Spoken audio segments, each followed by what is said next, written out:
Hello student, আমি Tapas sir.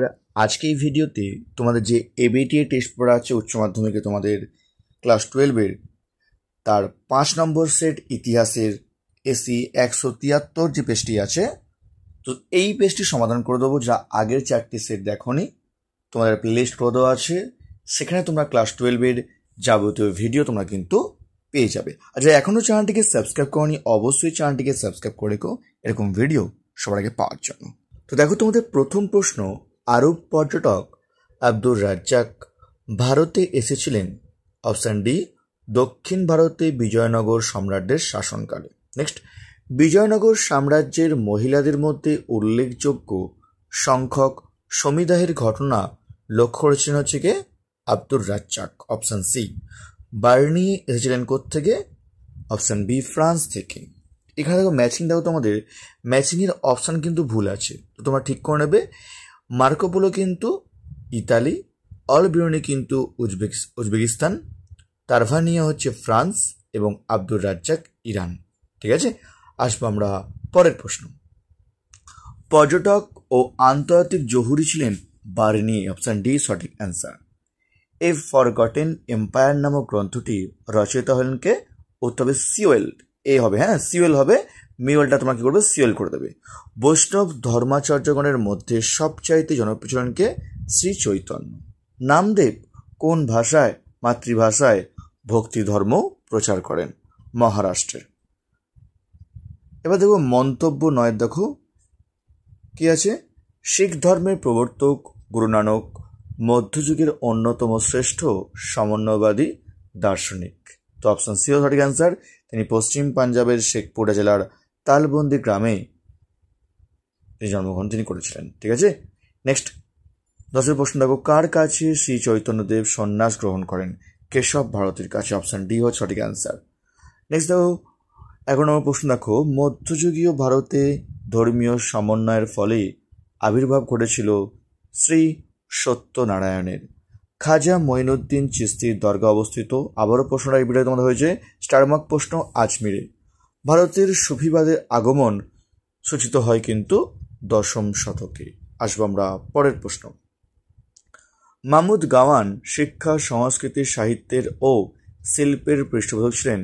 Gulbarga বিদরের শিল্পানুরাগের পরিচয় রয়েছে। অপশন সি হবে সঠিক অ্যান্সার। নেক্সট, দাক্ষিণাত্যের বাহমনির সাম্রাজ্যের উত্থান হয়েছিল মোহাম্মদ বিন তুগলকের শাসনকালে।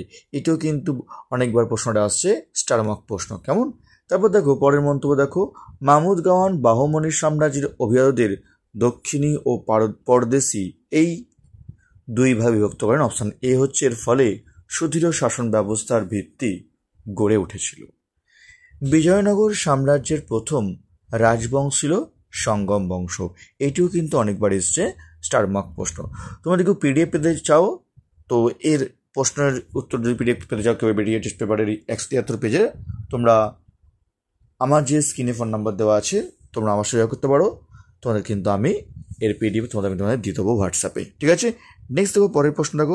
তোমাদের যে প্রশ্ন দেখো, তোমাদের এটা ভুল আছে, কোনো আলোচনা করছি না। নেক্সট দেখো পরের প্রশ্ন দেখো, ভারতীয় ঐতিহ্যের বিক্রমাদিত্যের নবরত্নের মতো কার 8জন পণ্ডিত উপস্থিত থাকতেন কৃষ্ণদেব রায়ের রাজসভায়? কৃষ্ণদেব রায় রচিত আমুক্তমাল্যতা গ্রন্থ ছিল, এটা কিন্তু স্টারমার্ক প্রশ্ন, একটি রাজনৈতিক বিষয়ক গ্রন্থ। এটা কিন্তু অনেকবার আছে। মহত্তম না হলেও তিনি ছিলেন প্রশাসনিকভাবে মধ্যযুগের বাংলা সর্বোত্তম শাসক। কার সম্পর্কে আচার্য যদুনাথ সরকার এই মন্তব্য করেছেন? হোসেন শাহ।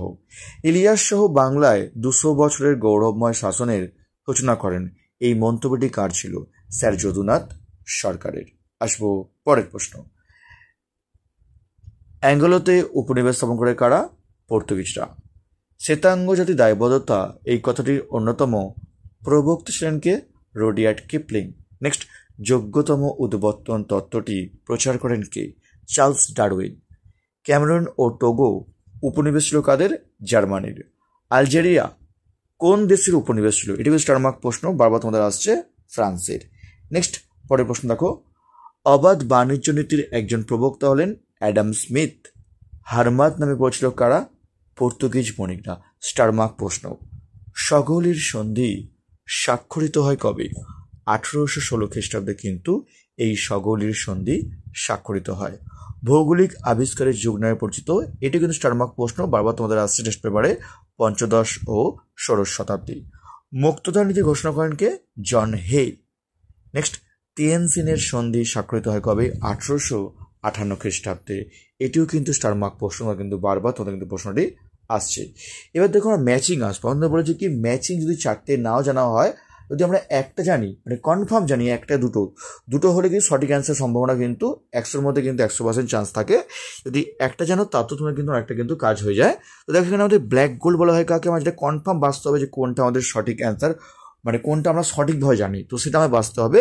ব্ল্যাক গোল্ড বলা হয় কাকে? গোলমরিচকে। দেখো একের সি কোথাও কি আছে? দেখো একের সি কিন্তু একমাত্র অপশান এতেই আছে, কারণ আমরা জানি ব্ল্যাক গোল্ড কিন্তু বলা হয় কাকে না? গোলমরিচকে কিন্তু ব্ল্যাক গোল্ড বলা হয়। তার মানে আমরা একটা করলেও কিন্তু আমরা অনেকটা টাইম কিন্তু আমরা সেভ করে নিলাম বাকি প্রশ্নে কিন্তু আমরা ফোকাস করার জন্য। তো এরকমভাবে তোমরা কিন্তু খস্তম্ভ তোমরা কিন্তু মেলাতে পারো। আসবো পরের প্রশ্ন। তাকে বোঝা এখনও চ্যানেলটিকে সাবস্ক্রাইব করনি, অবশ্যই চ্যানেলটিকে সাবস্ক্রাইব করে রেখো এরকম ভিডিও সঙ্গে পাওয়ার জন্য। আর তোমাদের এবিটিএ বলো, রায়মার্টিনের পেজ সলভ করে দিয়েছি, তোমাদের চ্যাপ্টার ওয়াইজ তোমাদের কিন্তু প্রশ্ন উত্তর দিয়েছি, তোমাদের শেষ মুহূর্তে সাজেশন দিয়েছি। এরকম ভিডিও যা দেখোনি এখনও, তোমাদের কিন্তু প্লেলিস্ট করে দেওয়া আছে একটা, তোমরা সেই প্লেলিস্টে গিয়ে তোমরা কিন্তু যাবতীয় তোমাদের যে ভিডিও দেওয়া আছে ক্লাস 12-এর হিস্ট্রি 3rd সেমিস্টারে তোমরা কিন্তু দেখে নিতে পারো। আর যারা এখনও চ্যানেলটিকে সাবস্ক্রাইব করনি, অবশ্যই চ্যানেলটিকে সাবস্ক্রাইব করে রেখো। নেক্সট দেখো পরের প্রশ্ন। তথ্যগুলির উপর ভিত্তি করে সঠিক উত্তরটি নির্বাচন করো। দেখো ব্রিটিশ সরকার প্রবর্তিত চার্টার অ্যাক্ট বা সনদ আইনগুলো হলো কি? দেখো 1853 খ্রিস্টাব্দ সনদ আইন, এটা ঠিক কথা, কারণ সর্বশেষ কিন্তু এটিই ছিল। 1793 খ্রিস্টাব্দ সনদ আইন, এটি সর্বপ্রথম সনদ আইন ছিল, এটাও ঠিক হবে। আর 1773 খ্রিস্টাব্দের রেগুলেটিং আইন, এটা আইন কিন্তু সনদ আইন নয়, কিন্তু এটা কিন্তু হবে না। নেক্সট 1833 খ্রিস্টাব্দে সনদ আইন, এটাও কিন্তু সঠিক, অর্থাৎ এ, বি এবং ডি ঠিক আছে। কোথায় আছে? অপশান সিতে কিন্তু আছে 1, 2, 4 ঠিক, 3-এরটা ভুল, এটা কিন্তু একমাত্র অপশান সিতে আছে। তো অপশান সি হচ্ছে সঠিক অ্যান্সার। বোর্ড অফ রেভিনিউ প্রতিষ্ঠা করেন কে? Warren Hastings. নেক্সট, ভারতবর্ষে আমলাতন্ত্রের জনক বলা হয় কাকে? লর্ড কর্নওয়ালিসকে ভারতবর্ষে আমলাতন্ত্রের জনক বলা হয়। নেক্সট দেখো, ভারতবর্ষে আধুনিক পুলিশ ব্যবস্থা গড়ে তোলেন কে? Lord Cornwallis. আসবো পরের প্রশ্ন। কোন আইনের দ্বারা কলকাতা সুপ্রিম কোর্ট স্থাপিত হয়? 1773 খ্রিস্টাব্দে রেগুলেটিং অ্যাক্টের দ্বারা। লাস্ট প্রশ্ন এবং শেষ প্রশ্ন। দেখো এটি কিন্তু বারবার তোমাদের কিন্তু টেস্ট পেপারে আসছে প্রশ্নটি। ভারতে ব্রিটিশ শাসনের ইস্পাত কাঠামো বলা হয় কাকে? আমলাতন্ত্রকে। ঠিক আছে, কি বললাম? এটি স্টারমার্ক প্রশ্ন। তো এই ছিল তোমাদের এবিটিএ টেস্ট পেপারের 173 নম্বর যে পেজটি ছিল তোমাদের হিস্ট্রির আলোচনা করবো। যারা এখনও চ্যানেলটিকে সাবস্ক্রাইব করনি, অবশ্যই চ্যানেলটিকে সাবস্ক্রাইব করে রেখো এরকম ভিডিও সবাইকে পাওয়ার জন্য। তার মতো এইটুকুই।